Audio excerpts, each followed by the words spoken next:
ठीक है बच्चों, तो अब स्टार्ट करते हैं और अगले मतलब 3-4 दिन में कोशिश करेंगे हम डीबीएमएस फिनिश हो जाए। लंबा सब्जेक्ट है, 3 या 4 मतलब चैप्टर्स जितने हैं सब में एक एक क्लास भी मानोगे आप, तो 8 सेशंस तो कम से कम लग जाएंगे इसके। ठीक है, चलिए तो स्टार्ट करते हैं डीबीएमएस। और 100% बच्चों इसमें से 1 या 2 क्वेश्चन आपको डीबीएमएस में से जरूर देखने को मिलेगा। सारे कोर सब्जेक्ट हैं आपके, 20 सब्जेक्ट क्वेश्चन आने हैं मतलब। और लगभग आपके 10 से 12 सब्जेक्ट्स में उन्होंने उसको इंटीग्रेट कर रखा है। तो हर किसी से एक एक 2-2 क्वेश्चन आप एक्सपेक्ट कर ही सकते हैं। तो यहाँ से तो आपको डीबीएमएस से जरूर 2 क्वेश्चन मिल ही जाने चाहिए। ठीक है जी, करें स्टार्ट कहानी। यस। तो पहली चीज है डिफाइंड डेटाबेस सिस्टम। तो बेसिक क्वेश्चंस भी जबकि बच्चों बहुत ज्यादा दे रहे हैं तो पता होना चाहिए। Explain it's component with a neat diagram, तो ये क्वेश्चन ये है। दूसरा ये क्वेश्चन भी इंपॉर्टेंट होता है कि advantage of DBMS over traditional file system के ऊपर इसकी क्या एडवांटेजेस हैं उसको डिस्कस करना है। Explain the role of meta data, meta data क्या होता है डेटाबेस सिस्टम में उसके बारे में बताना है। ठीक है। सेकंड हमारा क्वेश्चन है व्यू ऑफ डेटा क्या है और what is required in the database environment, मतलब क्यों इसकी जरूरत पड़ रही है। दूसरा ये आपको बच्चों 3 type of data abstraction, physical level, logical level, view level. Very very important है ये, है ना। ये तीनों लेवल्स इसके इंपॉर्टेंट है। ये हम पढ़ेंगे किसमें, 3 टीयर आर्किटेक्चर भी कभी कभी इसको बोल देते हैं, वही कहानी है। ठीक है। What is data models, what is the importance in database design. Very very important question है बच्चों ये। ठीक है। और compare the following data models, hierarchical, network, relational, इनमें क्या एडवांटेज है क्या डिसएडवांटेज है वो आगे हम पढ़ेंगे। मतलब हायरार्किकल में क्या दिक्कत थी, क्यों नेटवर्क आया, नेटवर्क में क्या दिक्कत थी, क्यों आपका रिलेशनल आया। तो ये क्वेश्चन वेरी इंपॉर्टेंट है, पेपर के हिसाब से आप समझ सकते हैं। एक क्वेश्चन है explain the architecture of DBMS with a diagram. Diagram इसमें बच्चों बहुत इतना शानदार उसका नहीं होगा, लेकिन मैंने एक आपको लास्ट में वो करा रखा है, प्री के टाइम पे पढ़ाया था। वो डायग्राम मैं इसके अंदर मर्ज कर दूंगा। वो डायग्राम भी आप बना के आ जाते हो ना आर्किटेक्चर बनाने के लिए, तो दैट्स इट।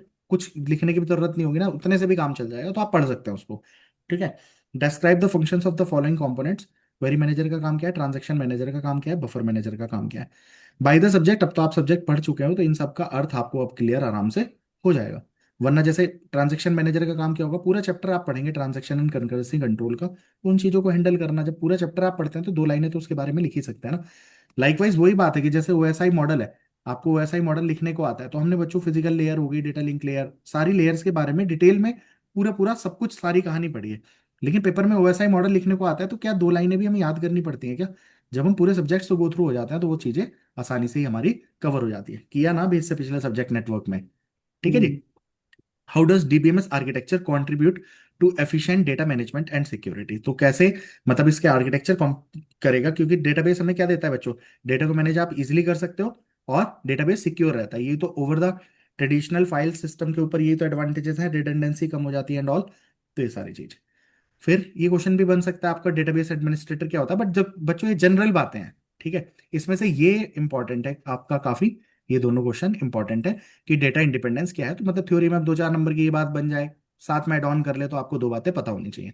बाकी ये क्वेश्चंस दोनों इंपॉर्टेंट है, तो इसको डिस्कस करना है। Consider the university database storing information about students, तो एक जनरल हम आर्किटेक्चर सा बना के देखेंगे। क्लियर हो गई बच्चों बात।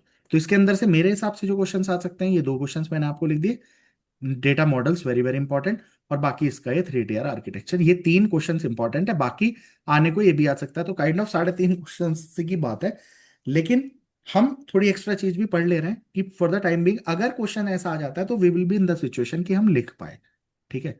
और बच्चों ये चीज आप मान के चलिए, मतलब बहुत ज्यादा आप नहीं भी डिटेल करनी, जितनी पीडीएफ्स में करा रहा हूँ उन सब चीजों को पढ़िए। जिन पे मैं इंपॉर्टेंट लिख रहा हूँ इसको बिल्कुल अच्छे से याद करिए। बाकी का आपको आइडिया होना चाहिए। मैंने बाकी सारे सब्जेक्ट जो अब तक हमने किए हैं उसके अंदर भी समय मैं ऐसे मार्क कर दे रहा हूँ। तो इसका पर्पज यही है कि मेरे अकॉर्डिंग ये आ सकते हैं, बाकी हम बाकी चीजें इसलिए कर रहे हैं। देखो कल भी मैं आपको समझा रहा था, 20 क्वेश्चंस में से आप मान सकते हैं 50% से ज्यादा तो न्यूमेरिकल होंगे जो करने वाले होंगे। ठीक है। करने वालों पे मार्क्स काटना मुश्किल है। लेकिन वही बात, सीपीयू शेड्यूलिंग में अगर आपने थोड़ी बहुत मिस्टेक करी है तो फिर 0 ही मिलेगा।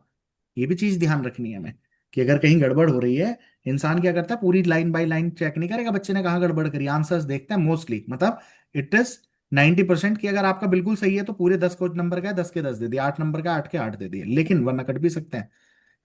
और मेंस में बच्चों 40% लाना थोड़ा टफ टास्क इसलिए है, अगर आपके न्यूमेरिकल वाली चीजें, इसलिए वहां पे हम जोर भी दे रहे हैं, वो अच्छे से आती हैं तो हमारे पूरे में से पूरे मिल गए, बात खत्म। हर टॉपिक टच करना इसलिए जरूरी है, आप मान लो 12 नंबर का थ्योरी का क्वेश्चन दे रहा है, तो आपको 12 में से 12 तो वो कभी भी नहीं देगा, है ना। 8, 6, 8 जितने आप लिख रहे हैं उसके अकॉर्डिंग 10 तक दे सकता है। ठीक है, तो आपने पढ़ रखा है तो एटलीस्ट कुछ तो देके जाएगा ना। तो अगर आपके हाफ क्वेश्चंस थ्योरी वाले भी आते हैं, आपको करने आते हैं, तो आप 40% का क्राइटेरिया पहुंचना is a tough task mains में, इसलिए जनता रह भी जा रही है, पोस्टें खाली बच रही हैं। ओके, तो टेक दिस सीरियसली, उसके हिसाब से हमको काम कर लेना है। ओके, अब हमें करना है discuss the advantage end of DBMS. ये सारे क्वेश्चंस आपने देख लिए क्या इस चैप्टर से बन सकते हैं। अब इसको स्टार्ट करते हैं। ठीक है, पढ़ के आप सब लोग आए हैं, सुबह उस वाली क्लास में हो गया था ना, और उसमें अब तो पॉलिटेक्निक वाली में पहले हो गया, तो बिल्कुल आइडिया भी हो गया होगा, किसी ने नहीं भी किया होगा तो पहला डेटाबेस सिस्टम क्या होता है और इसके कंपोनेंट क्या है। ठीक है, तो डेटाबेस सिस्टम क्या है बच्चों, organize collection of related data. देखो मैंने मिनिमाइज लिखने की कोशिश की है, उस मिनिमाइजेशन से आपको क्या है, पढ़ना है, इन चीजों को याद करना, मतलब आप इतने छोटे बच्चे नहीं हो कि याद करने की कोशिश करनी है, हमें समझना है कि कौन सा टॉपिक आना है तो उसमें क्या सब पार्ट्स हमें लिखने हैं। You just need to remember headings and the important things, आपको क्या लिखनी है। कुछ बच्चे की लिख लिख के प्रैक्टिस कर रहे हैं, भाई उतना टाइम है ही नहीं, 12 15 सब्जेक्ट में आप लिख लिख के काम करो, ये सारा पॉसिबल नहीं है, मतलब मेरे अकॉर्डिंग जैसा मैं सोचता हूँ। इससे अच्छा कि आप 5 बार 6 बार उस पीडीएफ को पढ़ लो, अपने दिमाग में मेमोराइज करने की कोशिश करो, that will help you a lot. ठीक है, वो छोटे बच्चों की होती है, बचपन में सिखाएगा होगा लिख के याद करने की आदत, मास्टर्स में लिख के याद करा है क्या किसी ने आप में से, जब बीटेक एमटेक के पेपर दे रहे थे तब होने वाली बात ही नहीं है ये। और पढ़ के आप पास तब भी हुए हो। तो अभी ये चीज मत सोचो कि हमें मेन से बहुत लिख लिख के करेंगे तब जाके कहानी होगी। लिखना क्या है, लिखनी ये है कि इंपॉर्टेंट इसके अंदर अच्छे कंपोनेंट में हमने हार्डवेयर। अब यार आपको हार्डवेयर इतने बड़े तो आपको ही ना कि हार्डवेयर हमें क्या क्या होता है पता होता है। और जब पूरा सब्जेक्ट आप पढ़ेंगे रिडंडेंसी क्या, आपको टर्म्स ध्यान रखनी है, और टर्म्स भी सेंसिबली कि क्या है। तो डेटाबेस सिस्टम का काम क्या होता है भाई, जो क्या करता है, ये एक सॉफ्टवेयर है। टीबीएमएस की फुल फॉर्म क्या होती है, डेटाबेस मैनेजमेंट सिस्टम, है ना। क्या है, ये एक सॉफ्टवेयर है जो ऑर्गेनाइज करता है डेटा को, जिससे कि हम डेटा को एफिशिएंटली क्या कर सके, मैनेज कर सके, स्टोर कर सके, रिट्रीव कर सके। ठीक है, और उस पे मैनिपुलेशंस कर सके एफिशिएंटली।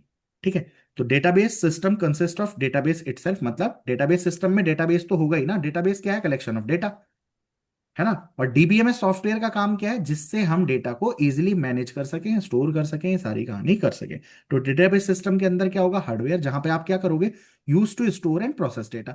अब अगर कंपोनेंट में आप हार्डवेयर ध्यान रख रहे हो, तो यार हार्डवेयर का काम क्या होगा, डेटाबेस के कंटेक्स्ट में डेटा को स्टोर करना ही तो होगा, एग्जांपल आप दे सकते हो। ठीक है, सॉफ्टवेयर, तो सॉफ्टवेयर, अब आप पूरी चैप्टर पढ़ोगे एसक्यूएल का, तो आपको ये तो पता ही है ना माई सीक्वल वगैरह किस तरीके से काम करते हैं, वो हो गया software that controls database operations. मतलब इसके अंदर आप ऑपरेशंस पढ़ते हो ना, डीडीएल, डीएमएल, डीक्यूएल। अब मान लो केवल यही क्वेश्चन आता है, तो आपको पता है आप कहाँ ज्ञान बिखेरोगे आप अपना, डीडीएल वगैरह का, तो वो यहाँ पे लिख दो कि डीबीएमएस सॉफ्टवेयर का माई सीक्वल हो गया, ओरेकल हो गया, एसक्यूएल सर्वर हो गया, किसी एक को भी कर सकते हैं, कोई दिक्कत नहीं है। अब ऐसा तो है नहीं, एसक्यूएल चलने के लिए ऑपरेटिंग सिस्टम वगैरह एप्लीकेशन सॉफ्टवेयर, ये तो मतलब हर कुछ चलने के लिए, कंप्यूटर ऑन होने के लिए जरूरी है, तो ये आप लिख सकते हैं। ठीक है, फिर next important thing is data. भाई डेटा ही नहीं होगा तो सॉफ्टवेयर भी क्या कर लेगा। अगर मेरे पास मेरे स्कूल का डेटा ही नहीं है मान लो, मुझे उसके ऊपर ऑपरेशन, स्टूडेंट की आईडी ये वगैरह मैं फैच कैसे करूंगा, तो मुझे डेटा चाहिए। तो डेटा के लिए मान लो फॉर एग्जाम्पल अगर कॉलेज स्कूल की बात करें, तो स्टूडेंट के रिकॉर्ड्स होंगे, एम्प्लॉय की information, bank accounts and all this thing. ठीक है, डन बात। ओके, हाँ जी। तो जो लिख के करना भी है ना कि हमें ये आएगा टॉपिक तो क्या लिखना है। इफ यू रिमेंबर कि लाइक हार्डवेयर है तो हार्डवेयर इसे याद करने की, लिखने की रटने की जरूरत क्या है, सॉफ्टवेयर फिर जरूरत नहीं है। डेटा कि ये टर्म्स हो गए, और क्या है, प्रोसीजर्स। प्रोसीजर्स क्या है बच्चों, rules and instruction governing database usage. तो मतलब क्या बैकअप की पॉलिसी रहेगी, सिक्योरिटी पॉलिसी क्या रहेगी, रिकवरी, लास्ट चैप्टर हम पढ़ेंगे कि रिकवर भी कैसे करते हैं डेटाबेस को, तो वो सारी चीज आप यहाँ पे लिख देंगे, प्रोसीजर्स। ठीक है, डेटाबेस के यूजर्स कौन से होंगे, अब डेटाबेस का यूजर कौन है बच्चों, से डीबीए। डीबीए कौन है, डेटाबेस एडमिनिस्ट्रेटर, जो डेटाबेस को पूरा मैनेज करेगा, मान लो उसमें डेटा स्टोर करना, किसको क्या एक्सेस देना है, किससे कौन सा एक्सेस वापस लेना है, this all thing that will be handled by database administrator. Application programmer, अब भाई डेटाबेस एडमिनिस्ट्रेटर जरूरी थोड़ी है कि उसको प्रोग्राम बनाना भी आता हो।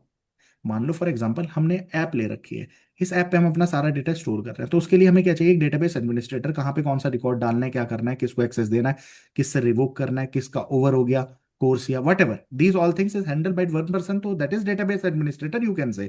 ठीक है, एप्लीकेशन प्रोग्रामर, अब वो एप्लीकेशन थोड़ी हमने बनाई है, तो उसके लिए हमें कोई अलग टीम चाहिए, उसने बनाई होगी। एंड यूजर्स क्या है, like in this case you can consider you are the end users, जो आप उसको यूज कर रहे हैं। I think you get this. ठीक है, ओके।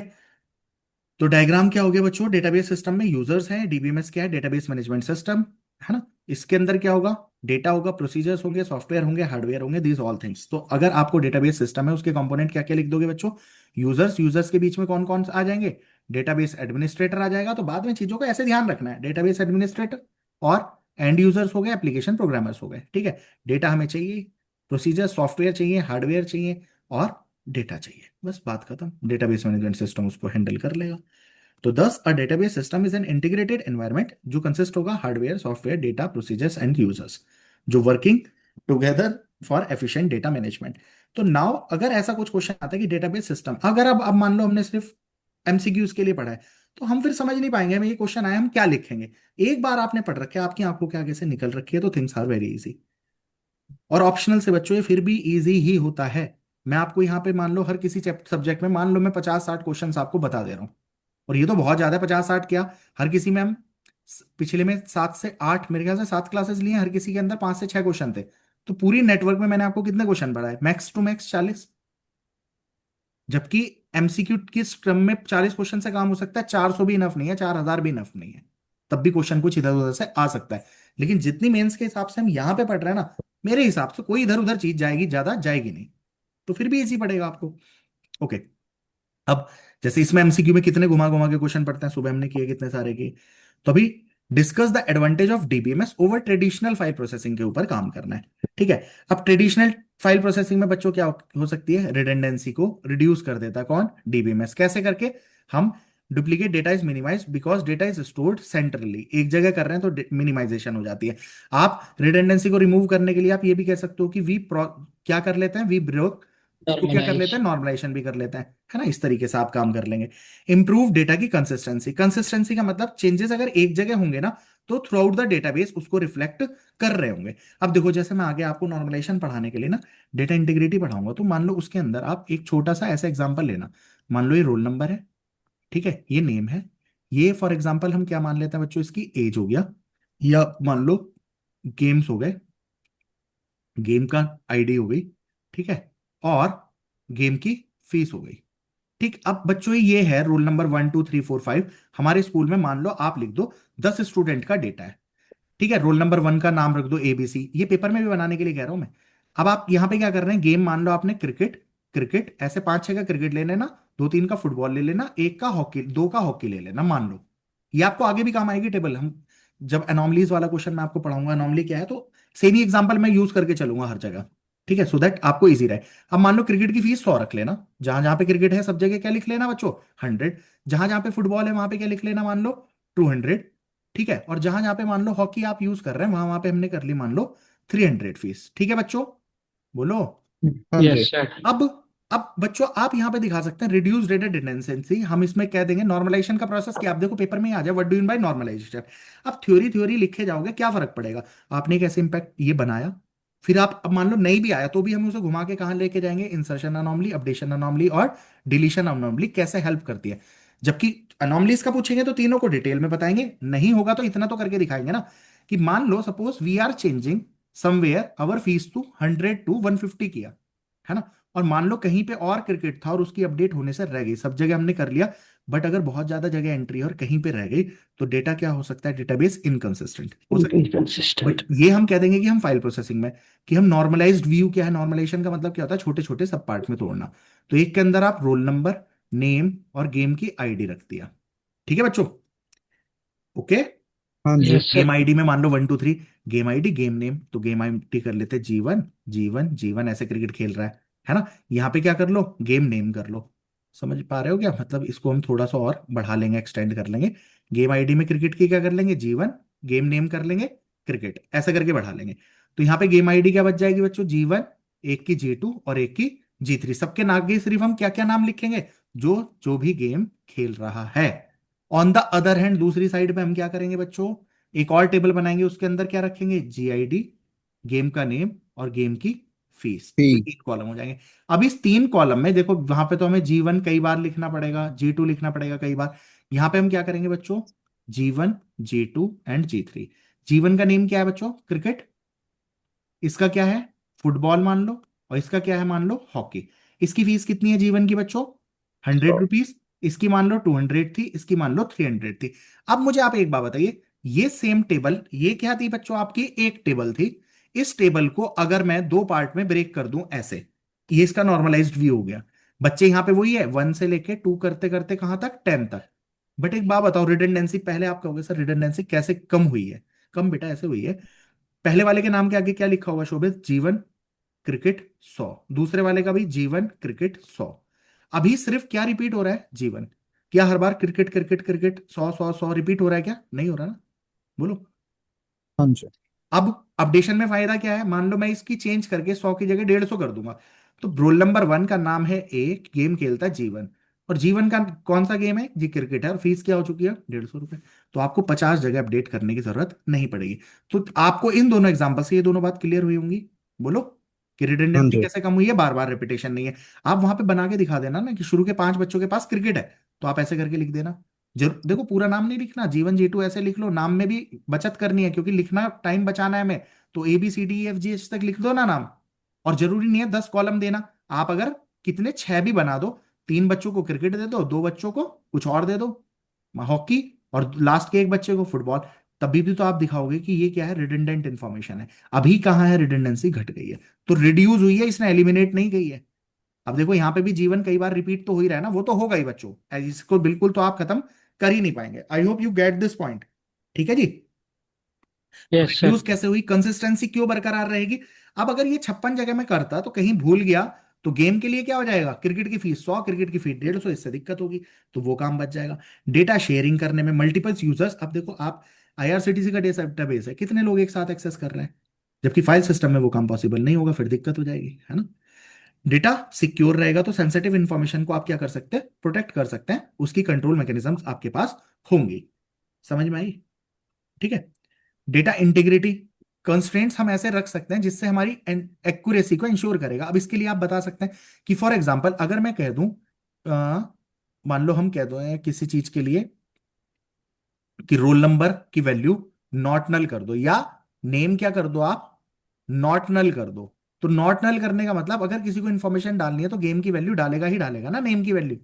या मैं चेक करने के लिए चेक कंस्ट्रेंट कर दूं कि एज की वैल्यू चेक करो, age greater than equal to 18, तो किसी की एज अगर उससे कम होगी तो क्या वो एंटर कर पाएगा? तो हम डेटाबेस बनाते हुए डेटाबेस पे रूल्स भी डिफाइन कर सकते हैं ना, कंस्ट्रेंट्स। ठीक है, डन बात। Backup and recovery, automatic backup, तो ये रिकवरी के लिए हम पूरा चैप्टर पढ़ेंगे। तो मैकेनिज्म होती है जो फेलियर के अगेंस्ट प्रोटेक्ट करती है हमें, तो मतलब हम रीडू या अंडू ऑपरेशंस कर सकते हैं। ठीक है, कंकरेंसी कंट्रोल करेंगे कि मल्टीपल यूजर्स वर्क कर सकते हैं सेम डेटाबेस में विदाउट कन्फ्लिक्ट, तो वो पूरी मैकेनिज्म आपने कंकरेंसी कंट्रोल की पढ़ी है। और डेटा इंडिपेंडेंस, डेटा इंडिपेंडेंस के लिए आपने क्या पढ़ा है, 3 tier आर्किटेक्चर। अब बता दो पूरे सब्जेक्ट की कौन सी चीज आपको इसमें नहीं पता है ना। और मैंने कहा आपको कि क्या है, वेरी इंपॉर्टेंट क्वेश्चन है। ठीक है, कर लेंगे, डन है ये बात, ओके। हाँ जी।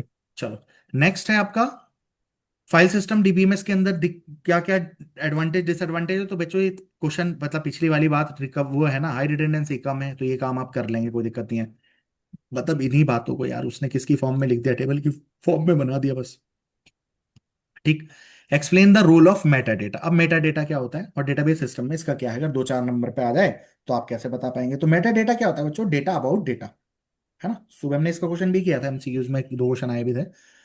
तो मेटा डेटा क्या है, डेटा अबाउट डेटा, MCQ के लिए बहुत इंपॉर्टेंट टर्म है यहाँ पे, मतलब मुझे नहीं लगता क्योंकि छोटा क्वेश्चन है, कितना ज्यादा देंगे। It describe the structure, characteristics and procedures या properties of the actual data.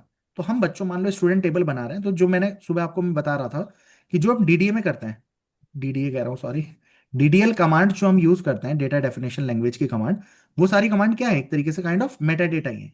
वो डेटा अबाउट डेटा बताते हैं ना। मान लो आप स्टूडेंट टेबल एक क्रिएट कर रहे हो, उसमें बता रहे हो आप स्टूडेंट क्या है, कि रोल नंबर इंटीजर होगा, नेम वेर का 30 होगा, एज क्या होगी इंटीजर होगी। तो दिस इज व्हाट, कि आप किस तरीके की इंफॉर्मेशन अपने डेटाबेस में स्टोर करने जा रहे हो, तो this is called Meta data. I hope you get this point. अब जरूरी क्यों है, क्योंकि क्वेश्चन ऐसे डायरेक्ट आने की 12 नंबर का एक क्वेश्चन दे दे, चांसेस आर वेरी लेस। तो जब 2 3 पार्ट बनाएगा ना, तो वो क्वेश्चन को उस तरीके से बाइफरकेट करेगा। तो हमें अगर अलग पार्ट भी पता होंगे तो that is helpful to us. बताओ, कर लेंगे, कोई भारी बात इसमें याद करने वाली बात हुई क्या बच्चों? तो अब जैसे आप इसके अंदर जो आपने एग्जांपल लिया, फिर मेटा डेटा में बता देंगे कि मेटा डेटा क्या चीज इंफॉर्मेशन बता रहा है, कि भाई इस टेबल का नाम क्या है, स्टूडेंट है। रोल नंबर की वैल्यू कैसी होगी, इंटीजर होगी। नेम कैसा होगा, वेरकेट 30 से ज्यादा नहीं डाल पाएंगे। एज होगी इंटीजर, बस ये बात हो गई। कंस्ट्रेंट्स हो गए, इसकी लिमिट हो गई।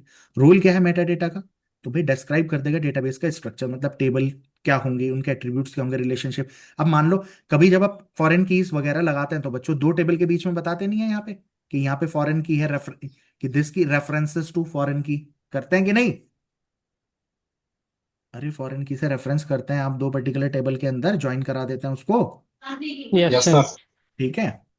सपोर्ट करेगा क्वेरी प्रोसेसिंग, तो हेल्प करेगा डीबीएमएस को locate and retrieve data efficiently. Database की क्या करेगा, इंटीग्रिटी को मेंटेन रखेगा, store information about keys and constraint. तो जो कौन कौन हमारे की कौन है और क्या क्या कंस्ट्रेंट हम कर रहे हैं। कंस्ट्रेंट बच्चों अगर मान लो मैंने कह रखा था कि रोल नंबर आपने इंट करके और साथ में लिख दिया नॉट नल, तो इसका मतलब इस कंस्ट्रेंट को मेटा डेटा में स्टोर करोगे तभी तो, अगर कोई इसके अंदर इंसर्शन कर रहा होगा तो आप हर बार किससे चेक करते हैं, मेटा डेटा से। इंसर्शन परफॉर्म होने से पहले आप चेक करेंगे कि क्या वो इसमें से किसी रूल को वायलेट तो नहीं कर रहा, नहीं कर रहा, तभी डेटाबेस में एंट्री होगी। अदरवाइज आ जाता है ना कि this insertion can not be allowed, like that. ठीक है, डन। तो स्टोर करेगा इन्फॉर्मेशन अबाउट कीज, कौन कौन कीज है, कौन कौन कंस्ट्रेंट। अब आपने रोल नंबर को की दे रखा है, रोल नंबर 1 दे दिया, 2 दे दिया, 3 दे दिया, कहीं पे फिर रोल नंबर 2 देने लग जाओगे तो कह देगा कि की कंस्ट्रेंट को क्या कर रहा है, वायलेट कर रहा वायलेट कर रहा है। एम्प्टी छोड़ोगे तो बता देगा, ये बात है। तो इससे सिक्योरिटी बढ़ जाएगी, मतलब ये तो देखो ज्ञानबाजी की बात है। फिर उसके बाद आप ये चीजें लिख सकते हैं। असिस्ट करेगा डेटाबेस के एडमिनिस्ट्रेशन, मतलब डेटाबेस को मैंने मेंटेन करना और मैनेज करना क्या हो जाएगा, इजी हो जाएगा। आई थिंक यू गॉट दिस, बोलो। तो है। Yes sir. यस। कंक्लूजन क्या है कि मेटा डेटा एक्ट करता है as a blueprint of the database और इनेबल करता है जिससे एफिशिएंट स्टोरेज हो सकती है। मतलब डेटा को जब स्टोर करोगे तो तमीज से करोगे, रिट्रीव करते हुए सिक्योरिटी और मैनेजमेंट ऑफ डेटा पे वो हेल्प करेगा। तो अगर आप इस एग्जांपल को ध्यान रखेंगे तो देखो ये लाइन तो आप 50 बार एमसीक्यूज में भी पढ़ चुके हो। अभी एग्जांपल पढ़ लिया तो आप now you are having the clarity कि किस तरीके से वर्क करता है। और बाकी रोल हो गए। अब इसमें से एक दो आप भूल जाओगे, नहीं लिखोगे तो नंबर थोड़ी कट रहा है। ठीक है जी, ये है कहानी। डन बच्चों। तो इसमें से जो बिल्कुल इंपॉर्टेंट क्वेश्चन है कि मतलब ये क्वेश्चन इंपॉर्टेंट है, और क्वेश्चन इंपॉर्टेंट क्या है, this is about the subject कि आप क्या सब्जेक्ट पढ़ने जा रहे हो। अब मान लो ये क्वेश्चन आता है कैसे आप इंटरेस्टिंग बना सकते हो, वो चीज मैं आपको यहाँ पे बता दी। सेम मान लो मैं नॉर्मलाइजेशन, मतलब सबसे सुपर इंपॉर्टेंट क्वेश्चन मुझे लगता है इसमें से नॉर्मलाइजेशन रहेगा आपका। ठीक है, पूरे डेटाबेस में से, मतलब कोई मुझसे कहे रैंक 1 किसे देनी है तो दैट विल बी नॉर्मलाइजेशन। कि क्या दे, नॉर्मलाइजेशन क्या होती है, क्या प्रोसेस है, कैसे हेल्प करता है, सो सबके बारे में लिखो। पूरा फुल फ्लैश 12 नंबर का क्वेश्चन बन सकता है, क्योंकि 2NF BCNF तक आप कहानी लिखोगे तो that can be a full flash to 12 mark question. Okay, तो उसी के लिए हमें यहाँ पे पढ़नी पड़ेगी anomalies, again second important question. बाकी तो आपका रिलेशनल अलजेब्रा है, क्वेरीज लिखना, ये काम तो हमने उसमें भी। अब मान लो क्वेरी का क्वेश्चन एसक्यूएल का एक, मान लो थर्ड मेरे हिसाब से बहुत इंपॉर्टेंट क्वेश्चन हो सकता है। क्यों? क्वेरी के लिए उसको क्या करना है, एक टेबल बना के देनी है, और ये न्यूमेरिकल टाइप का क्वेश्चन हो गया, साथ में इसके सब पार्ट ABCD करके F तक, दो दो नंबर के 6 पार्ट दे दे, तो इट कैन बी पॉसिबल। समझ रहे हो? और लास्ट में आपका जो कंकरेंसी कंट्रोल का हम पढ़ते हैं तो वहां पे 2PL किया है, बट वो हमने इतना डिटेल में तब पहले भी पढ़ रखा है कि उसको लिखना आपको एज सच इतना टफ नहीं होगा। क्योंकि वहां पे बातें हैं ना कि क्या क्या फायदा है। क्योंकि वहां 60 टर्म तो हम हर किसी को हमने, कन्फ्लिक्ट सीरियलाइजेबल है क्या, व्यू है क्या, तो जब टेबल याद की थी तो इनके बारे में तो लिखना आपको पता ही है ना, dirty read and all, recoverable है कि नहीं, कास्केडलेस है कि नहीं, डेडलॉक पॉसिबल है कि नहीं। तो ये 5 टर्म है, सबके बारे में दो दो तीन तीन लाइन लिखोगे, हो गया चैप्टर उसका पूरा। और 2PL में अगेन कितने वेरिएंट है उसके अंदर, तो वहां चीजें लिखनी आसान रहेंगी। ओके जी। तो बस इन सब्जेक्ट, इस वाले टॉपिक्स के लिए आप ये चीजें तैयार कर लो, हो जाएगा। हाँ जी। नेक्स्ट है what do in by view of data, why it is required in database environment. अब देखो बच्चों, ये क्वेश्चंस क्यों ऐड है, जब आप इन क्वेश्चंस को पढ़ के जा रहे हैं तो you are having some extra points to write. पिछले वाला क्वेश्चन आता है जो कि डेटाबेस क्या है, तो सेम पॉइंट सेम बात है, आप यहां से भी पढ़ रहे हैं तो वो आपको अगेन आपके दिमाग में माइंड मैपिंग कर रहा है। ठीक है। तो व्यू ऑफ डेटा क्या होता है, view of data refers to the way data is presented to users of a database. तो जो भी डेटाबेस डेटाबेस। के यूजर्स है उनको डेटा किस तरीके से दिख रहा है, वही तो व्यू ऑफ डेटा है, जिसको हम क्या कहते हैं बच्चों, व्यू लेवल नहीं बोलते। तो हम्म। का व्यू लेवल अलग नहीं हो सकता, मान लो मैनेजर का अलग होगा, या मान लो स्टूडेंट के पर्पज से करें, स्टूडेंट का अलग होगा, टीचर का अलग होगा, HOD का अलग होगा, डायरेक्टर का अलग होगा, रजिस्ट्रार का अलग होगा, एडमिशन टीम में जो काम कर रहा है उसका अलग होगा। इज इट और नॉट? तो वो चीज क्या हो गई, व्यू ऑफ डेटा। और क्यों चाहिए डेटाबेस के एनवायरनमेंट में, भाई एक डेटाबेस पे मल्टीपल यूजर्स काम कर रहे हो सकते हैं, तो हर यूजर को उसकी नीड के अकॉर्डिंग दिखे ना, सारी दुनियादारी का डेटा क्यों दिख रहा है, वो है बात। ठीक है। तो view of data refers to the way data is presented to different users, बस ये बात है ऑफ द डेटाबेस। अब यहाँ पे आप कहानी चिपका नहीं सकते क्या बच्चों, जो मैंने भी आपको बात बताई, मैंने 3 टियर आर्किटेक्चर भी जब भी आपको पढ़ाया तो हमने ये व्यू रखे हैं ना, तो आप वही बना के दिखाओ ना कि स्टूडेंट है, टीचर है, HOD है ना, डायरेक्टर है, और साथ में रजिस्ट्रार को अलग दिखना चाहिए, एडमिशन टीम को अलग दिखना चाहिए, बन गया व्यू लेवल। और चाहो तो मान लो सारे क्वेश्चन थोड़ी आएंगे एक साथ, अगर ऐसी कुछ बात बनती है तो यहाँ पे 3 टियर आर्किटेक्चर ऑफ डीबीएमएस भी दिखा दो ना, कि हमें सिर्फ व्यू लेवल पे हर किसी का अलग अलग हो जाएगा, यहाँ डेटा स्टोर हो रहा है कॉन्सेप्चुअल लेवल में, but data is stored, this is what you can like. ठीक है। तो different users require different portions of database, है ना, हर किसी को अलग अलग पोर्शन चाहिए डेटाबेस का। देयरफॉर हमारे पास क्या होता है, कस्टमाइज व्यू होते हैं as per the user requirement.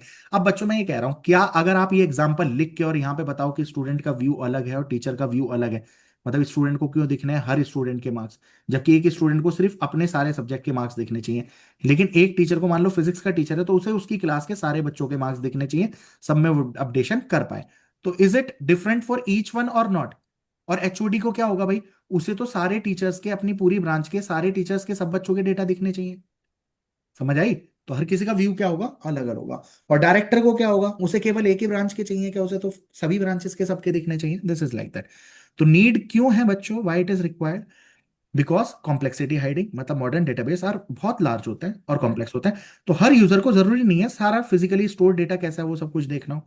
Security, क्योंकि अगर ऑथराइज्ड यूजर ही केवल अपनी चीजें देख पाए, मान लो स्टूडेंट टीचर की भी सारी चीजें देख पा रहा है, तो that is hampering the security of the data. Okay. For example teacher can view student marks, student can view only his और हर मार्क्स, जबकि वहां सबके दिखने चाहिए। समझ आया कैसे करके बढ़ानी है चीजें? बोलो। हाँ जी। ठीक है। Yes sir. और डेटाबेस की क्या रहेगी, एब्स्ट्रैक्शन। एब्स्ट्रैक्शन का मतलब क्या होता है बच्चों, हम ऊप्स के अंदर हाइड कॉन्सेप्ट तो करना। पढ़ेंगे ना, डिटेल में पढ़ी भी है, एनकैप्सुलेशन, एब्स्ट्रैक्शन। तो एब्स्ट्रैक्शन का मतलब क्या होता है, internal implementation details are hidden from the user, how it is working inside वो हमें पता करने की जरूरत ही नहीं है, तो that is abstraction. C plus plus के केस में हम समझते हैं ना भाई, मैंने सम कैसे करा रखा है, मैंने फंक्शन के थ्रू करा रखा है, डायरेक्ट करा रखा है, उसे क्या मतलब है, उसने तो दो वैल्यू दी आंसर निकल के आ गया। कॉल बाय रेफरेंस कर रखा है, कॉल बाय एलियास नेम से कर रखा है, या रेफरेंस से, या पॉइंटर्स के थ्रू कर रखा है, उसको उसकी जानकारी की जरूरत नहीं है, उसने वैल्यू दी आंसर आ गया। ऑपरेटर ओवरलोडिंग है, फंक्शन है, क्या नहीं है, उसको लेना देना नहीं है। ठीक है। तो डेटा एब्स्ट्रैक्ट रहेगा, कस्टमाइज्ड एक्सेस रहेगा, है ना, एचआर डिपार्टमेंट को सैलरी का रिकॉर्ड दिखे, अकाउंट वाले को फाइनेंशियल ट्रांजैक्शन दिखे, this is like that. Okay. या फिर एग्जांपल के टर्म में आप लिख सकते हैं, बता सकते हैं, हो गई कहानी। Okay. This is very very important question, इसलिए मैं आपको कह रहा हूं, अब देखो 3 टियर आर्किटेक्चर के साथ ये बात आप बढ़ा के लिख सकते थे कि नहीं लिख सकते थे बच्चों, बताओ, तभी तो ये इसके साथ का बिल्कुल इक्वल क्वेश्चन बना। कि मैं मान लो पूछ ले 3 टियर आर्किटेक्चर क्या है, तो वहां क्या बताओगे आप, फिजिकल लेवल, कॉन्सेप्चुअल लेवल और व्यू लेवल, इन सब के बारे में लिखोगे, किसमें, अगर 3 टियर आर्किटेक्चर आता है। बट नाउ ये जो क्वेश्चन आपका पॉइंट आउट कर रहा था, ये पूछ रहा है व्यू लेवल हमारे अलग अलग होने जरूरी क्यों है।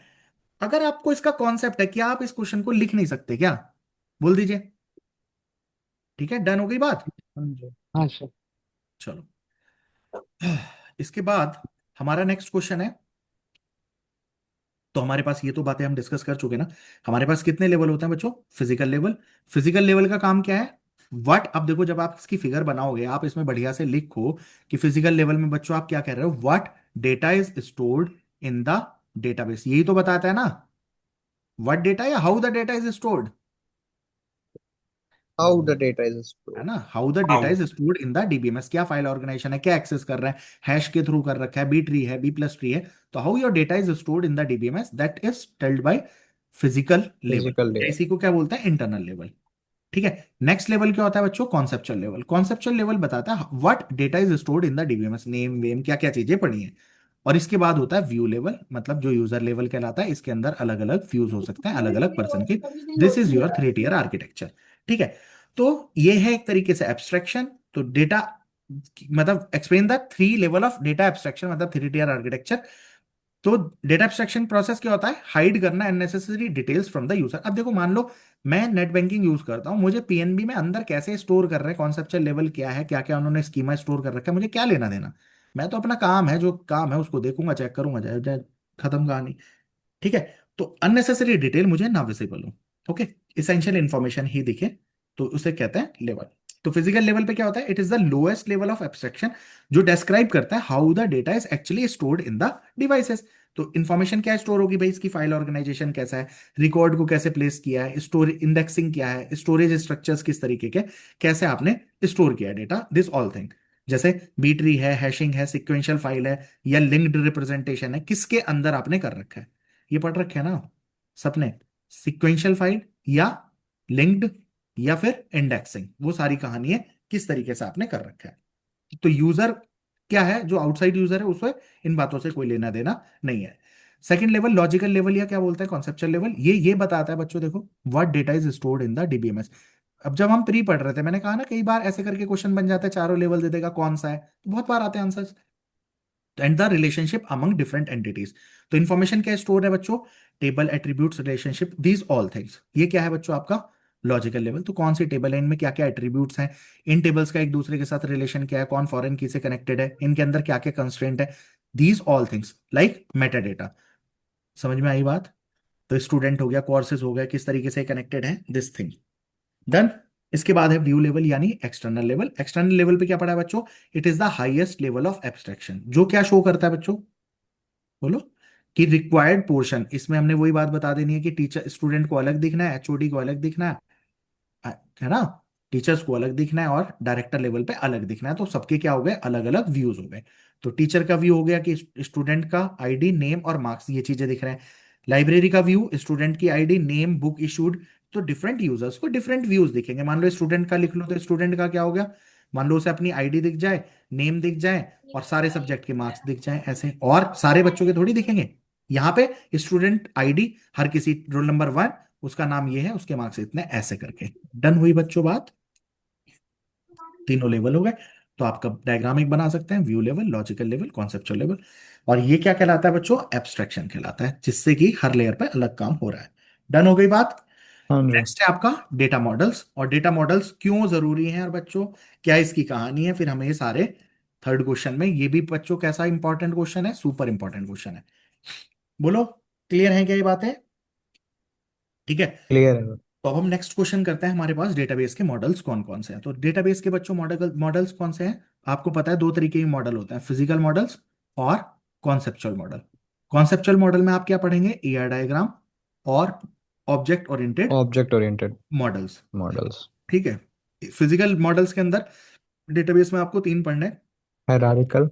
हायरार्किकल मॉडल और रिलेशनल नेटवर्क। नेटवर्क। मॉडल, और रिलेशनल से पहले नेटवर्क। क्या पढ़ लेना है, नेटवर्क नेटवर्क। नेटवर्क मॉडल और और relational relational models. Model. Hierarchical model में आप यूज करते हो बच्चों ट्री का, और यहाँ पे आप यूज करते हो बच्चों किसका, ग्राफ का। ग्राफ। ग्राफ का, और यहाँ पे आप यूज करते हो बच्चों किसका, टेबल। रिलेशंस का। टेबल्स को टेबल। क्या बोलते हैं, रिलेशन। रिलेशंस। ठीक है जी, ये है कहानी आपके लेते के। तो अब पहली बात तो ये डेटा मॉडल्स हैं क्या, और why it is important in database design में जरूरी क्यों है। तो डेटाबेस मॉडल क्या होता है बच्चों, collection of concept use to describe the structure of the database, मतलब एक्चुअली में आप डेटाबेस कैसे बना रहे हो, उनके बीच में रिलेशनशिप कैसे रहेगा, कैसे डेटा को स्टोर करोगे, ऑपरेशंस कैसे परफॉर्म करोगे, कंस्ट्रेंट्स वगैरह क्या लगाने हैं। तो it act as the blueprint of the database design, तो डेटाबेस का डिजाइन का ब्लूप्रिंट कैसा रहेगा ये चीज वो बताएगा। तो इंपॉर्टेंस डेटाबेस मॉडल्स का क्या है, एक तो स्ट्रक्चर पता चल जाएगा कि डेटा को कैसे ऑर्गेनाइज करना है, उनके बीच में क्या रिलेशनशिप है, कॉम्प्लेक्सिटीज क्या हो जाएगी उससे, जब आप उसकी रिप्रेजेंटेशन कर दोगे रियल वर्ल्ड ऑब्जेक्ट्स की फॉर्म में, तो हमारी कॉम्प्लेक्सिटी क्या होगी, रिड्यूस हो जाएगी। डेटाबेस का डिजाइन जब इम्प्लीमेंटेशन करोगे तो वो इंप्रूव हो सकता है, ठीक है। और डेटा इंटीग्रिटी, मतलब कॉन्स्टेंट्स वगैरह रूल जब आप डिफाइन कर दोगे, तो कॉन्स्टेंट्स से क्या हेल्प करते हैं बच्चों, डेटा इंटीग्रिटी का मतलब ही क्या है, उनकी टर्म अलग अलग ना हो जाए। मान लो मैं रोल नंबर को की कह रहा हूं, और रोल नंबर अगर कई बच्चों के सेम हो गए, तो मैं कैसे एक्सेस करूंगा, मैं कहूंगा रोल नंबर 1 का नाम बता दो, कैसे पता चलेगा, पता ही नहीं चलेगा। तो हमें कंस्ट्रेंट्स आर वेरी इंपॉर्टेंट, उसकी हेल्प से ही हमारे पास क्या होता है, डेटाबेस की जो भी रूल्स वगैरह लिख रहे हो उससे इंटीग्रिटी मेंटेन रहेगी, ठीक है। तो डेटा मॉडल की जरूरत क्या है, कि आपका फाउंडेशन रहेगा डेटाबेस को बनाने में। तो इसके अंदर ये क्वेश्चन जब आएगा, मतलब ये नहीं है कि ये मेरे लिए 3 स्टार क्वेश्चन है, इसे 1 स्टार ही मानो। 3 स्टार कौन सा है, जो इसका सेकंड पार्ट है, कि वो और पेपर में आएगा क्या, डेटा मॉडल्स क्या है, तो 2 लाइनें लिखने के बाद फिर तीनों तरीके के आपको मॉडल्स बताने हैं, कि कंपेयर करने हैं सारे के सारे डेटा के मॉडल्स, हायरार्किकल मॉडल, और ये अपने आप में भी आ सकता है कि डेटाबेस के फिजिकल मॉडल्स क्या हैं, उन सबको तीनों को एक्सप्लेन करो, तीनों में क्या क्या एडवांटेज थी, डिसएडवांटेज थी, क्यों अगला आया, दैट्स इट। तो क्या करेंगे बच्चों आप, कौन कौन से मॉडल हैं आपके पास, hierarchical data model, hierarchy data model में क्या कर रहे हो, आप किस डेटा स्ट्रक्चर में कर रहे हो, ट्री, इन्हें आप अंडरलाइन करो, बात खत्म हो गई। पेरेंट चाइल्ड रिलेशनशिप है, वन टू मैनी रिलेशनशिप, आप एक ट्री बना दोगे तो यहां पे मान लो इसका, इसके 2 चाइल्ड हैं, ये पॉसिबल है। Each child has only 1 parent, मान लो ये जो हर किसी चाइल्ड का कितना पेरेंट होगा, सिर्फ एक, यानी इसके अंदर मैनी टू मैनी प्रेजेंट होते ही नहीं है। मैनी टू मैनी कब होगी? जब ये इससे भी रिलेटेड हो और इससे भी रिलेटेड हो। अब बच्चों क्या हो गया, इसके कितने चाइल्ड हो गए, मतलब इसके कितने पेरेंट हो गए, ये भी और ये ये भी तो हो गए, यहाँ पे पॉसिबल होता नहीं है। You got this point? ठीक है, तो हर किसी यस। का एक पेरेंट होगा। और one two many relationship possible है, डिसएडवांटेज में लिख सकते हो अगर वो आगे लिख के लिमिटेशंस ये आ गई। Many to many relationships are not possible. Advantage क्या, सिंपल स्ट्रक्चर है, फास्ट एक्सेस हो जाएगा, पॉइंटर्स का यूज होगा, है ना, लेस यूज ऑफ पॉइंटर आप लिख सकते हो, तो पॉइंटर्स का कम यूज करना है। और हम जैसे मान लो भाई इसका ये चाइल्ड है, तो इसको एक्सेस करने के लिए इसके थ्रू करना है, तो पॉइंटर्स का एक्सेस करना पड़ेगा। तो यूनिवर्सिटी, यूनिवर्सिटी के अंदर डिपार्टमेंट है, डिपार्टमेंट के अंदर स्टूडेंट है, like this you can tell. ठीक, ये वेरी इंपॉर्टेंट बात, ये आपको लिख के फिर नेक्स्ट शुरू करना है कि नेटवर्क मॉडल्स में क्या है, हम क्या यूज कर रहे हैं, ऑर्गेनाइज कैसे किया है, graph through connected through link. तो ग्राफ क्या होता है बच्चों, कोई भी किसी से भी कनेक्टेड है, आप कैसे भी कनेक्ट कर सकते हो। साइकिल प्रेजेंट हो सकता है ना, ट्री में क्या होता है, अगर आप इसको इससे कनेक्ट कर दोगे तो क्या होगा, साइकिल बन जाएगा। ट्री में एक के दो पेरेंट क्यों नहीं है, साइकिल बन जाएगा। तो यहाँ पे साइकिल, ग्राफ में क्या होता है, साइकिल प्रेजेंट हो सकता है। तो कैरेक्टरिस्टिक क्या है, मैनी टू मैनी रिलेशनशिप। और पिछले वाले में एक ही पेरेंट था, तो यहाँ पे क्या हो सकता है, मल्टीपल पेरेंट पॉसिबल है। तो आपने बना दिया स्टूडेंट कोर्स, और ये क्या हो गया, एनरोलमेंट। तो स्टूडेंट का एनरोलमेंट कर रहा है, किस कोर्स में कर रहा है, ऐसे। एडवांटेज, फ्लेक्सिबल स्ट्रक्चर है, एफिशिएंट नेविगेट कर सकते हो। लिमिटेशंस क्या बच्चों, कॉम्प्लेक्स इंप्लीमेंटेशन, या कह दोगे क्या, पॉइंटर्स का यूज क्या है, बहुत ज्यादा है ना, एक्सेस है। ठीक है, इसके बाद हम तीसरा मॉडल लेके आए, रिलेशनल मॉडल। तो रिलेशनल डेटा मॉडल्स में हम टेबल्स यानी रिलेशन की फॉर्म में कर रहे हैं, जहां पे रोज हैं या कॉलम में। रोज की फॉर्म में आप क्या लिख सकते हो, टपल। कॉलम की फॉर्म में क्या लिख सकते हो बच्चों, एट्रीब्यूट्स। एट्रीब्यूट्स। एट्रीब्यूट्स, है ना। अब एक बात बताओ, अगर पेपर में ये आता है, आपको पता है, और कुछ क्वेश्चन तो आया नहीं, तो अपना ज्ञान कहाँ बखेरोगे? आप वहां पे लिख दो ना, यहाँ पे ये टेबल जो है, ये स्टूडेंट है, ये क्या कहलाता है, क्या कहलाता है, इस टेबल को क्या बोल रहे हैं हम, नेम को, मतलब टेबल का नाम हो गया, इसे रिलेशन बोल रहे हैं, ये एंटिटी। इसके अंदर चार चार एंटिटी। एट्रीब्यूट हो गए। तो एट्रीब्यूट को कह दोगे कि चार हैं, तो इसे डिग्री बोलता है। ये जो वैल्यूज पड़ी हैं, इसे क्या बोल दोगे आपकी जी, टपल बोलता है, यहाँ पे इनको क्या बोलते हैं, टोटल नंबर टपल, कार्डिनैलिटी कहलाता है, मतलब एट्रीब्यूट। पेल दो वो सारा ज्ञान जब याद ही है तो फिलहाल टेबल की फॉर्म में डेटा आप स्टोर कर रहे हो, तो रोल नंबर, नेम, तो मान लो 101 राहुल, ऐसे करके छोटा ज्यादा। बच्चों अब टेबल बहुत ज्यादा बड़ी नहीं करनी है, रोल नंबर, नेम, और मान लो मार्क्स, ऐसे करके ले लो, 1 2 3 4 5। नेम रख लो ABCDE, है ना, मार्क्स रख लो 10 15 12 14। ये थोड़ी है मार्क्स ले रहे हैं 105, और ऐसे मतलब try to minimize the things, क्योंकि ज्यादा चीजें लिखनी है। अब कोर्स आईडी जरूरी, मान लो ID 101 क्यों लेनी, 101 मतलब 1 ले लो, ऐसे करके। एडवांटेज क्या है, सिंपल है, easy to understand, support SQL। Done है बच्चों बात। तो एग्जाम्पल के रूप में एक टेबल लो, उसके अंदर बता दो, इसे रो कहते हैं, इसे टेबल कहते हैं। डेटा को ऑर्गेनाइज टेबल में करते हैं। टेबल क्या है, ये किसकी फॉर्म में होती है, रोज एंड कॉलम्स की फॉर्म में होती है, 2 डायमेंशनल टेबल मान सकते हैं इसको, ये कहानी। लिमिटेशंस क्या बच्चों, परफॉर्मेंस ओवरहेड, जब हम बहुत कॉम्प्लेक्स ज्वाइन करते हैं, ज्वाइन आगे पढ़ेंगे ना, नेचुरल ज्वाइन, ये ज्वाइन वो ज्वाइन, तो तब इसका कॉम्प्लेक्सिटी है। बाकी भाई एडवांटेज ही एडवांटेज है इसकी, इजी टू अंडरस्टैंड है, सिंपल है, मैथमेटिकल्स फाउंडेशन है इसकी, जो ऑपरेशंस जितने लगाते हैं, रिलेशनल अलजेब्रा वगैरह जो करते हो, तो this is very easy to handle. Comparison table ये बन जाए, तो इस टेबल से आप सारी काम कर सकते हैं, इसमें ट्री है, इसमें ग्राफ है, इसमें table. Relationship 1 to many possible है, इसमें मैनी टू मैनी भी पॉसिबल है, इसमें हर टाइप का पॉसिबल है। अब आप कहोगे टेबल को ज्वाइन कैसे करते हैं, ज्वाइन करते हैं with the help of foreign keys, है ना, एंड ज्वाइंस। ओके, इसके बाद हम क्या कर रहे हैं, कॉम्प्लेक्सिटी इसकी लो है, इसकी हाई है, इसकी मॉडरेट है। तो ऐसा नहीं है रिलेशनल मॉडल क्यों सर्वाइव कर रहा है, ऐसा नहीं है कि इसकी कॉम्प्लेक्सिटी बहुत ज्यादा हो गई, कॉम्प्लेक्सिटी इसकी मॉडरेट है। ठीक है, फ्लेक्सिबिलिटी इसकी बहुत कम है, इसकी हाई थी और इसकी बहुत हाई है। SQL सपोर्ट ये नहीं करता, ये नहीं करता, और हायरार्किकल मॉडल आपका SQL सपोर्ट कर रहे हैं, इसलिए बहुत ज्यादा यूज होते हैं। तो डिस्कस करनी हो advantage and disadvantage of relational model, बच्चों ये कहानी आपको याद करनी जरूरी है। क्यों, क्यों जरूरी है, क्यों इंपॉर्टेंट है भाई, पूरे का पूरा सब्जेक्ट आपका इसी के ऊपर तो डील कर रहा है, रिलेशन मॉडल के ऊपर। पहले सब्जेक्ट चैप्टर में हमने ये ट्री मॉडल्स और ये मॉडल्स पढ़ के खत्म, बस। आगे पूरे थ्रू आउट किस पे काम करना है, रिलेशनल डाटा मॉडल पे। तो इसलिए आपके पास इसमें लिखने के लिए और एक्स्ट्रा पॉइंट्स अवेलेबल हैं। तो क्या एडवांटेज आ जाएंगे, सिंप्लिसिटी है, डेटा इंडिपेंडेंस। तो डेटा इंडिपेंडेंस आप पढ़ोगे ना, दो तरीके की होगी, फिजिकल, लॉजिकल। ठीक है, यानी changes in the storage do not affect applications, application को इफेक्ट नहीं करते। रिड्यूस कर लेंगे रिडंडेंसी को, है ना, कैसे करेंगे, देखो रिडंडेंसी, हेलो, नॉर्मल से, नॉर्मलाइजेशन। ये क्वेश्चन तो हम पढ़ रहे थे पहले वाले में। अब जहां पे हमने बच्चों पहला चैप्टर पढ़ा था, वो पहला क्वेश्चन जो हम याद कर रहे थे, क्या था वो क्वेश्चन, कि why database is preferred over file organization, क्या वो सेम नहीं है क्या यार, ये पॉइंट कुछ अलग आ रहे हैं? तो ऐसा नहीं है 56 बार याद करनी है, बट वो याद इसलिए कर लिए हैं, इसलिए मैंने वहां पे स्टार लगा रखे थे। क्यों, आपका कोई सा भी टॉपिक आए, भाई घुमा फिरा के बातें सारी यही यूज होनी है थ्योरी वाले में, या कुछ और यूज कर लोगे। नॉर्मलाइजेशन का पर्पस क्या है? डेटा की इंटीग्रिटी को मेंटेन करना, रिडंडेंसी को घटाना, ये सारी कहानी तो वहां पे भी है ना। तो इसलिए ये तो याद करनी है। डेटाबेस सिक्योर हो जाएगा, क्वेरी लैंग्वेज पे फिर पावरफुल ऑपरेशंस कर पाएंगे।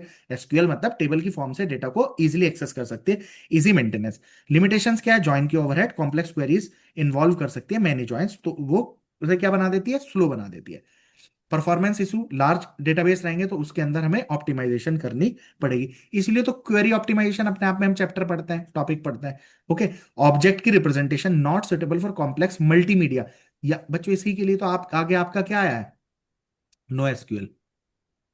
नो एसक्यूएल क्या है? जहां पे आप डेटा को टेबल्स की फॉर्म में स्टोर नहीं कर रहे हो, जो किसके लिए स्टोर होता है? बिग डेटा वगैरह को हैंडल करता है। ठीक है जी, डन हो गई बात। ये हम पॉलिटेक्निक वाले कोर्स के लिए पढ़ेंगे, चैप्टर ही पढ़ना है हमें अपने आप में। स्केलेबिलिटी के चैलेंज है, तो बहुत ज्यादा बड़ा डिस्ट्रीब्यूटेड सिस्टम्स की बात कर रहे हो, तो जब डिस्ट्रीब्यूटेड सिस्टम पढ़ेंगे आपको पता लगेगा कि उसके अंदर टेबल्स की फॉर्म में इंप्लीमेंट करना या बिग डेटा पे काम करना वो टेबल से पॉसिबल नहीं है, रिलेशनल मॉडल से वो काम आप नहीं कर सकते। So despite some limitation, the relational model remains the most popular database model due to simplicity, flexibility and storage theoretical foundation. Strong theoretical foundation है, मतलब mathematical foundations आप लिख सकते हैं। डन डन हो गई बच्चों बात? क्वेश्चन हो जाएगा ये वाला भी? Yes sir. बोलो। इसके बाद हम एक ये वाला क्वेश्चन हम फिर इवनिंग में करेंगे यूजर्स के बारे में। यहाँ पे हम डेटा इंडिपेंडेंस या कर ही लेते हैं, डेटा इंडिपेंडेंस वाला कर लेते हैं जो रिलेटेड है, मतलब जिससे आपको एक्स्ट्रा ना याद करना पड़े, वो है। ठीक है। तो क्वेश्चन नंबर 5 कर लेते हैं। डेटाबेस का स्ट्रक्चर मैं यहाँ पे आपका वो डायग्राम ऐड भी कर दूंगा। मैंने डायग्राम ऐड नहीं किया जो हमने क्वेरी प्रोसेसर का प्री के टाइम पे पढ़ा था, तो वो वाला डायग्राम मैं ऐड कर दूंगा, तब शाम को इसकी क्लास ले लेंगे। फिलहाल जो यहाँ पे यूज हो गया है उसके बेसिस पे ये दोनों टर्म और डिस्कस कर लेते हैं, मतलब क्वेश्चन नंबर 5 कर लेते हैं। ठीक है बच्चों, लॉजिकल और यस इंडिपेंडेंस। फिर हम लास्ट क्वेश्चन क्या है, एक यूनिवर्सिटी का छोटा सा डेटाबेस बनाना है, तो शाम को 15 मिनट की क्लास में ही ले लेंगे, तब नेक्स्ट चैप्टर पे हम मूव करेंगे। और शाम का चैप्टर हमारा क्या रहेगा बच्चों? ER diagram. ओके जी। तो ईआर डायग्राम अच्छे से पढ़ के आना है। ईआर डायग्राम से बच्चों आपका थ्योरेटिकल तो है ही, क्वेश्चन आ सकता है। और दिस इज वेरी इंपॉर्टेंट। देखो गेट में मैंने आपको कितने क्वेश्चंस करे थे टेबल मिनिमाइजेशन के, तो मेरे according that will be again a very super important question जो आपका यहाँ प्री मेंस में बन सकता है। तो हम 2-3 क्वेश्चंस लेंगे और उसके अंदर उसको इंप्लीमेंट करके देखेंगे। डन हो गई बच्चों बात? बोलिए। ओके। यस। चलो, तो अब हमारा ये वाला क्वेश्चन देख लेते हैं। ये सिंपल क्वेश्चन है, मतलब इसलिए इसको अभी डिस्कस कर लेते हैं। और इंपॉर्टेंट भी है भाई, क्या मतलब इसमें कोई महान बात तो है नहीं। डेटाबेस के हमारे कौन कौन से यूजर्स हैं, उनके रोल एक्सप्लेन कर दो, तो मान लो अगर पेपर में आ जाए तो लिख तो पाओ। तो डीबीए क्या है? डेटाबेस एडमिनिस्ट्रेटर का काम क्या है? जो ओवरऑल मैनेजमेंट करता है डेटाबेस की। डेटाबेस का डिजाइन हो गया, मेंटेनेंस हो गया, सिक्योरिटी, बैकअप, रिकवरी, मतलब डेटाबेस पे जितने ऑपरेशंस हो रहे हैं, these all operations are the responsibility of database administrator. लिख लोगे। फिर नेक्स्ट है एप्लीकेशन प्रोग्रामर, जो डेवलप करते हैं application program to so that we can access the database. ठीक है, तो वो हो गए। इसका काम क्या है? जो क्वेरीज लिख रहा है कि राइटिंग एसक्यूएल क्वेरीज, डेवलप करना फॉर्म्स या रिपोर्ट्स, क्रिएट करना यूजर के इंटरफेसेस। तो भाई जैसे आप एप्लीकेशन को अभी एक्सेस कर पा रहे हो, है ना, तो उसके लिए किसी ने तो एप्लीकेशन प्रोग्राम बनाया है ना, वहां पे क्वेरीज लगाई हैं आप, जो करके पेपर्स देने हैं आपको, जो सारे काम आप इसमें कर पाते हैं एप्लीकेशन में, तो that is just because of what? किसी एप्लीकेशन प्रोग्रामर ने उसको डिफाइन किया है ना। Sophisticated user, user who directly interact with the DBMS using SQL. तो जो डेटा एनालिस्ट या रिसर्चर्स होते हैं उन्हें क्या बोलते हैं? Sophisticated users. नेव यूजर या एंड यूजर, ये वो हैं जो डेटाबेस को एक्सेस कर रहे हैं, मान लो थ्रू एप्लीकेशंस। आप इस चीज को क्या कर रहे हो बच्चों? एक्सेस कर रहे हो, पढ़ रहे हो इस एप्लीकेशन के थ्रू, तो you are the naive users. बताओ बच्चों, कोई मान बात है क्या? कर लोगे ये यूजर्स के बारे में? सर। ठीक है। तो ऐसा क्वेश्चन आए तो आपने अगर मान लो हेडिंग भी याद कर रखी है, तो इसके अंदर का कांड, मान लो डेटाबेस एडमिनिस्ट्रेटर क्या करेगा, क्या आप बता नहीं सकते? एप्लीकेशन प्रोग्रामर, एप्लीकेशन यूजर क्या करेगा बता लोगे? एंड यूजर क्या करेगा बता दोगे? और एक आध भूल भी जाओगे तो मैं ये कह रहा हूं, अगर ये क्वेश्चन 5 नंबर में उसने सब पार्ट में दिया, भाई 3 दे देगा, चौथा याद हो जाता, 4 दे देता, इतना ही तो कर लेता। बोल दीजिए। और हो सकता है वो 3 को तमीज से आपने लिख दिया तो उस पर ही 5 दे दे या 4 दे दे। तो ऐसा जरूरी नहीं है कि बहुत दुनिया भर की बात पढ़नी है तब काम बनना है। तो और या इन्हें बैठ के आंख बंद करके रट रहे हैं बच्चों की तरह कि काउ हैज 4 legs, है ना, she is our mother animal, ऐसे ड्रामा नहीं करना है। लॉजिकली चीजों को समझना है और फिर आराम से आप लिख पाओगे। All things are inter related. अब ये मेरे हिसाब से बहुत अच्छा, बहुत इंपॉर्टेंट क्वेश्चन है, पेपर में आ सकता है 100%, है ना। और ये क्वेश्चन किसके साथ मर्ज होकर भी आ सकता है? देखो क्वेश्चन ऐसे भी आ सकता है, what do mean by 3 tier architecture of the DBMS? ठीक है। And explain how data independence works using 3 tier architecture. तो बच्चों दोनों अपने आप में कंप्लीट क्वेश्चन बन गया कि नहीं? Yes yes sir. 3 tier sir. Architecture में तो वर्क कर रहा है। तो बच्चों हमारे पास दो तरीके की डेटा इंडिपेंडेंस होती है, एक फिजिकल डेटा इंडिपेंडेंस और एक logical data independence. Physical data independence का अर्थ क्या होता है बच्चों? कि हम नीचे के लेवल पे कुछ चेंज कर रहे हैं फिजिकल लेवल में। मान लो पहले बी ट्री से आपने इंडेक्सिंग स्टोर कर रखी थी, अब बी ट्री की जगह आपने क्या कर दिया बच्चों? हैशिंग। हैशिंग यूज कर ली या कुछ और यूज कर लिया, तो इससे क्या होगा आपका? कोई चेंज नहीं होना चाहिए है ना? और लॉजिकल लेवल पे। हाँ। लॉजिकल लेवल पे चेंज नहीं होना चाहिए का मतलब है कि आपका जो ऊपर है वो इम्पैक्ट नहीं पड़ना चाहिए। मतलब लॉजिकल लेवल पे उसका कोई भी चेंजेस, फैक्ट फर्क नहीं। नहीं पड़ना व्यू चाहिए। लेवल पे भी नहीं पढ़ना चाहिए, बस कंसेप्चुअल एंड व्यू लेवल। देखो जब आप फिजिकल लेवल पे कोई चेंज कर रहे हैं तो वो आपका लॉजिकल लेवल और व्यू लेवल, इन दोनों लेवल्स पे कोई इंपैक्ट नहीं करेगा। फॉर एग्जांपल आपने यहाँ पे कोई चेंज किया डेटाबेस का, कोई ऑपरेशंस, मान लो पहले बी ट्री की जगह इंडेक्सिंग आपने चेंज करके हैशिंग कर दी, कुछ और इंडेक्सिंग कर दी, तो आपको क्या लेना देना? पहले बताओ आप कौन सी क्वेरीज इसके ऊपर रन करोगे? अगर मान लो मैं, देखो मैं तुम्हें लॉजिकली इसकी बात समझाऊं। मान लो पीयूष पहले आप एंड लेवल पे, व्यू लेवल पे हम क्या कर रहे थे? सिलेक्ट, मान ले तुझे नेम चाहिए, फ्रॉम टेबल का नाम हो गया स्टूडेंट। अब एक बात बता, नीचे स्ट्रक्चर चेंज हुआ भी तो क्या इसमें कुछ लेना देना होगा क्या? मुझे इसके व्यू लेवल पे कहीं पे कुछ चेंजेस करने की जरूरत पड़ेगी? बोलिए। सुबह हमने शोभित, मैंने क्वेश्चन बताया था आपको, फिजिकल लेवल और लॉजिकल डेटा इंडिपेंडेंस कौन सा बताया था बच्चों? देवाशीष, बाकी जो लोग मॉर्निंग में थे, कौन सा किया था हमने 5 बजे वाली क्लास में? बताओ कौन सी हार्ड टू अचीव है, लॉजिकल या फिजिकल? अभी यहाँ पे भी है ना, इजियर टू अचीव, यहाँ पे भी लॉजिकल। लिखा है तुम्हारे सामने। हाँ लॉजिकल। हाँ। लॉजिकल। लॉजिकल थी ना हार्ड टू अचीव, वाई? भाई मेरी बात सुनो, देखो मान लो पहले आपने यहाँ पे लॉजिकल में नेम, एज, रोल नंबर ये सब स्टोर कर रखा था, है ना? अब तुझे लगा भाई नेम को ना मैं ऐसे स्टोर नहीं करना चाहता, मैं first name and last name की फॉर्म में स्टोर करना चाहता हूं। अब एक बात बता, पहले तू क्या क्वेरी चला रहा था? Select name from student. अगर तूने अब डेटाबेस में यहाँ पे चेंज करके फर्स्ट नेम लास्ट नेम कर दिया, क्या अब ये क्वेरी वर्क कर पाएगी क्या? नहीं। नहीं। तो आपको क्या जो एंड लेवल्स पे जो यूजर के व्यू लेवल पे क्वेरीज थी, उन क्वेरीज में चेंजेस करने पड़ेंगे या नहीं करने पड़ेंगे? यस। नहीं पड़ेंगे ना। जबकि जब फिजिकल लेवल पे आप चेंजेस करोगे तो वहां से तो आपकी स्पीड वगैरह पे इंपैक्ट पड़ना है ना, तो आपने व्यू लेवल, फिजिकल इसमें चेंज आया कुछ कॉन्सेप्चुअल लेवल पे, तो इस पे नहीं आया तो व्यू लेवल पे भी कोई इंपैक्ट नहीं पड़ेगा, आप बस नीचे से इसको फास्ट बना लीजिए। इसलिए physical data independence is easy to achieve, but यहाँ पे डिफिकल्ट टू अचीव, क्योंकि हमें, देखो देख यहाँ पे नीचे है नहीं क्या, मे रिक्वायर व्यू मॉडिफिकेशंस, और यहाँ पे does hmm. Not affect applications program. यहाँ पे ऐड करना इंडेक्सेस और ऐड करना यहाँ पे न्यू एट्रीब्यूट। बोलो समझ में आती है कि नहीं? हाँ जी। यस इसके सर। ऊपर तो मैंने 7-8 क्वेश्चंस लिए हैं आपके। बोलो डन हो गई बात, यहाँ पे आप अपने एक अच्छे से फिगर बना सकते हो।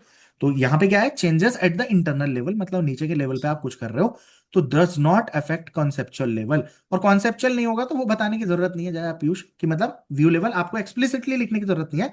मतलब एट हायर लेवल्स भी कह सकते हो कि उसका इंपैक्ट हायर लेवल्स पे नहीं पड़ना चाहिए, दैट मीन्स कॉन्सेप्चुअल लेवल और view level. Changes conceptual level पे जो किए हैं वो हमारे एक्सटर्नल व्यूज पे इफेक्ट नहीं डालने चाहिए। तो ये इजी टू अचीव है और ये हार्ड टू अचीव है। अब हमें करना क्या होगा, अगर आपने यहाँ पे कुछ चेंज किया है ना, इम्पैक्ट किया है, तो हमें उसके अकॉर्डिंग क्वेरी भी लिखनी पड़ेगी कि वो फिर क्या क्या चीज एक्सेस करके ला सकता होगा, है ना?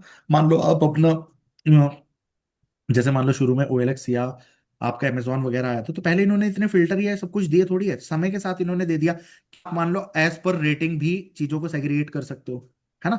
एज पर रेंज आप चीजों को सेग्रीगेट कर सकते हो। समझ आई? तो वो सब चीजें धीरे धीरे करके उन्होंने ऐड की हैं अपने उसमें। तो उन्होंने क्या किया होगा कि कस्टमर से जब वैल्यूज लेते होंगे तो ये भी बताते होंगे, भाई ये और बता तेरी रेटिंग कितनी है, 3 स्टार होटल है, 2 स्टार है, 1 स्टार है क्या? तो नया कॉलम ऐड किया होगा, उसको यहाँ पे दिया होगा, तो क्वेरीज को एक्सेस करने में फिर उसके बेसिस पे आप लगा सकते हो। I hope you get this point, very important है कि डिफरेंशिएट करो बिटवीन फिजिकल डेटा इंडिपेंडेंस और लॉजिकल डेटा इंडिपेंडेंस। ठीक है, यूजर्स के बाद डायरेक्ट हम यहाँ कहाँ जंप कर गए? अच्छा, डायरेक्ट ये तो इधर आ गए हम सी ऑप्शन पे, मतलब वो टेबल की फॉर्म में हमने इसको डिफरेंस दिखा रखा है। बाकी था क्या यहाँ पे? Physical defined data independence, why it is considered one of the most important features of the DBMS. तो बच्चों डेटा इंडिपेंडेंस की जरूरत क्यों है? अगर हमें डेटाबेस में कहीं ना कहीं चेंजेस करने की जरूरत पड़ गई, ऐसा थोड़ी है कि डेटाबेस बना के रख दिया अब इसके अंदर कुछ चेंज ही नहीं होना, टाइम टू टाइम चेंजेस होते रहने चाहिए, होते ही रहते हैं ना भाई। जो अमेजोन ने डेटाबेस बना रखा है क्या चेंज नहीं होता? OLX किसी का भी हो, डेटाबेस में डे टू डे चेंजेस हो ही रहे हैं। IRCTC हो, नई ट्रेन ऐड करनी हो, पुरानी हटानी हो, कोई फीचर बढ़ाना हो, कोई फीचर घटाना हो, तो डेटाबेस में हमें ये रिक्वायरमेंट है ही। इसीलिए एब्स्ट्रैक्शन की जरूरत है, हमने अलग अलग लेयर की हैं। उन लेयर्स पे हमें इस तरीके से इंडिपेंडेंस अचीव करनी है कि किसी लेयर पे कोई काम करूं तो दूसरी लेयर्स पे इंपैक्ट ना पड़े। तो data independence is the ability to modify the database schema at one level without affecting schema at the next higher levels. समझ गया भाई पीयूष? अगर फिजिकल पे केस चेंज कर रहा हूं तो हायर लेवल्स पे उसका इंपैक्ट नहीं पड़ना चाहिए। Okay, in simple words, changes in the database structure should not require changes in the application programs. ठीक है, इससे क्या होगा? अगर डेटा इंडिपेंडेंस हमारे पास है तो रिड्यूस होगा एप्लीकेशन की मेंटेनेंस, वरना बार बार मेंटेनेंस में टाइम और पैसे खराब करने पड़ेंगे। इंप्रूव करेगा डेटाबेस की फ्लेक्सिबिलिटी, डेटा फिट को मॉडिफाई कर पाओगे, सिस्टम की ग्रोथ को बढ़ा पाओगे। ऐसा थोड़ी है एक बार बना दिया फिर जीवन में चेंज ही नहीं कर रहे। तो वेरी इंपॉर्टेंट। ओके, डेवलपमेंट की कॉस्ट वगैरह। फिर इसके बाद आप ये दोनों बता सकते हो कि फिजिकल डेटा इंडिपेंडेंस और लॉजिकल डेटा इंडिपेंडेंस क्या है।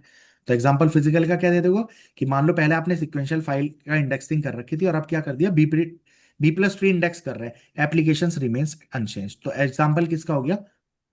Logical data. ये किसका था? फिजिकल का। लॉजिकल वाले का देख लो, पहले स्टूडेंट में रोल नंबर और नेम था, अब मैंने रोल नंबर, नेम और एक नया कॉलम डाल दिया ईमेल। तो existing user views continue to work, जो अब तक था वो वर्क करते रहेंगे। बोल दीजिए बात समझ में आ गई हो तो यार सभी को? ठीक है, ठीक है बच्चों। अब हमारा नेक्स्ट, हमारे जो छोटा पार्ट बचेगा वो मॉडल्स हम बना लेंगे, जिसके अंदर हमें डेटाबेस का कंप्लीट आर्किटेक्चर पढ़ना है। वो शाम वाली क्लास में करते हैं और साथ में ER मॉडल करेंगे। तो अब इवनिंग में करते हैं हम 4 o'clock। ठीक है, और उसकी टाइमिंग सेम रहेगी 6:15। किसकी? पॉलिटेक्निक की पॉलिटेक्निक। क्लासेस। और उसके लिए आपको आईडीज और वो पढ़ के आना है। ठीक है, okay bye. Thank you, sir. Bye. Okay.